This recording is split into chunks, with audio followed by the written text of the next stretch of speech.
Hi,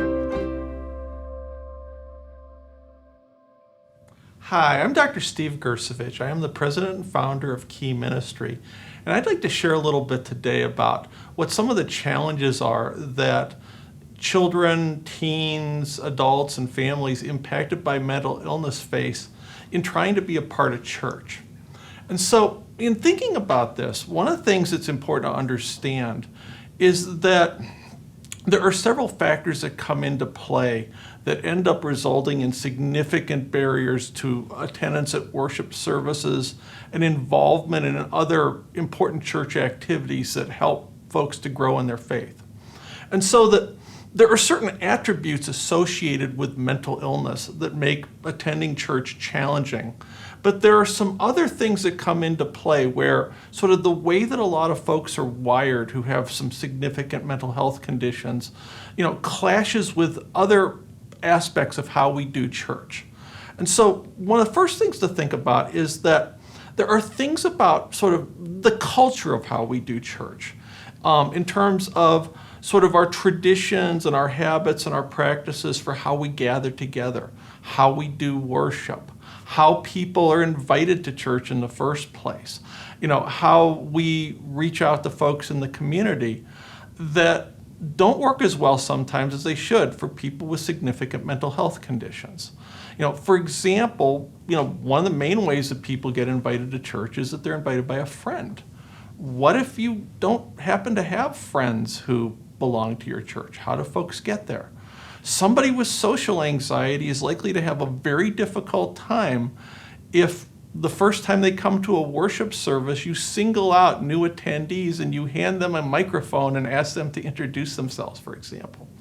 And so, again, one of the things that we need to think about is that, if we consider that sort of people outside our midst are guests coming into our home, like if you had, a guest who was coming over for dinner with a significant food allergy, you'd think a little bit about like what you were going to make for dinner. If you were inviting someone out for a drive with you who had asthma or some other respiratory conditions, you wouldn't allow anybody to smoke inside your car. I mean, there's some things that we can do in terms of our culture and practices to make church more welcoming for families who are affected by mental health disabilities. The second piece is that churches are intensely social places. And so that, if you happen to have a condition that, contributes to maybe having a hard time picking up on tone of voice, inflection of voice, picking up on, facial expressions, body language, social cues, it can be very, very challenging to be able to navigate all the relationships that somebody encounters at church. And then the third piece is that sometimes there are some physical attributes of the environments in which we do ministry that present some significant challenges for folks who have sensory processing differences, which are commonly seen in association, not just with people on the autism spectrum, but in people with anxiety disorders and many folks with ADHD as well. And so, what I'd like to do is just very briefly give you an overview and introduce you today to 7 different barriers that oftentimes interfere with families with significant mental health conditions being able to be part of church. In subsequent videos in this series, we're going to go into detail in terms of explaining a little bit more about the specific challenges that these barriers present for kids and adults and families impacted by mental illness, and discuss some specific strategies for helping to overcome those barriers. So that the first of the 7 barriers is stigma. And there's significant stigma around mental illness in general in our larger culture, but this is especially true within the church. There was a recent study within the last few years by Lifeway Research that suggested that 55% of adult Americans who don't regularly attend church believe that people with mental illness won't be welcomed at church. Internally, over the last 2 generations, particularly in some of the more theologically conservative traditions within the church, there have been influential pastors and other teachers who have talked about the notion that what we consider as mental illness is really a manifestation of sin. And, are there times that people may end up having, issues with anxiety or, have their mood impacted because of, choices that they made and decisions that they made? Sure, some of the times that's an explanation, but it's not an explanation all of the time. And one of the things that Rick Warren has said that I love is that it's not a sin to be sick. But unfortunately, there are a lot of folks in a lot of churches who have heard a message communicated for a long time that, it's because of some specific personal sin or because of having insufficient faith that folks struggle with these conditions. And that's just not always true. The second barrier, is anxiety. And one of the things that we know from, some of the more recent research and neuroimaging studies is that folks who are anxious tend to misinterpret the level of risk or danger going into new situations. They oftentimes make assumptions about how they're judged by other people. They misperceive or misinterpret what, the way that other people, judge their motives, judge their behavior. Think about for somebody like that how challenging it is, to contemplate, the process of visiting a church for a first time. There are other manifestations of this that we'll get into later on, in our subsequent videos.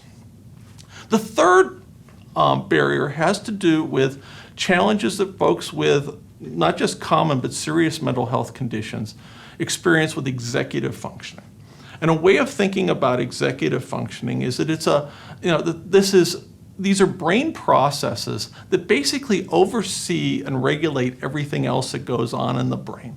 So that one's capacity for self-control is tied into executive functioning. The ability to manage time, to solve problems, to learn from one's mistakes, to set priorities is all tied into executive function. And oftentimes in the church, we tend to correlate self-control with spiritual maturity. And so that oftentimes folks are judgmental when people are having struggles in this arena, and that can become a challenge for like the types of kids and families I serve in our practice, but it can be a challenge for adults who have different conditions that affect executive functioning as well. Sensory processing is the fourth barrier.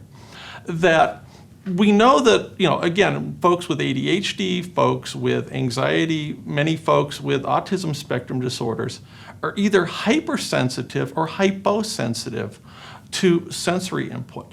So that, lights, music, touch, smell, that we tolerate routinely on a daily basis can actually be noxious and produce pain and discomfort for folks.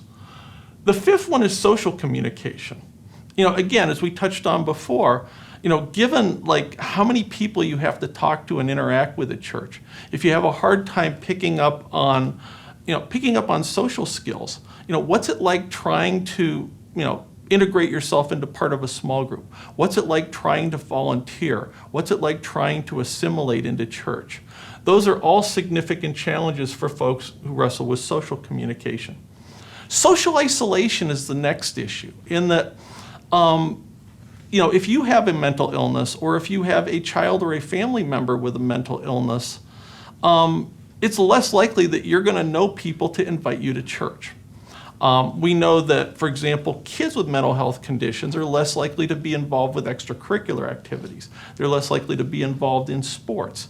If you have a child with a mental illness, finding someone to be able to provide childcare for them so that you can get together with your neighbors, go out to dinner, go to the movies, build relationships with folks outside of your family, oftentimes is very challenging.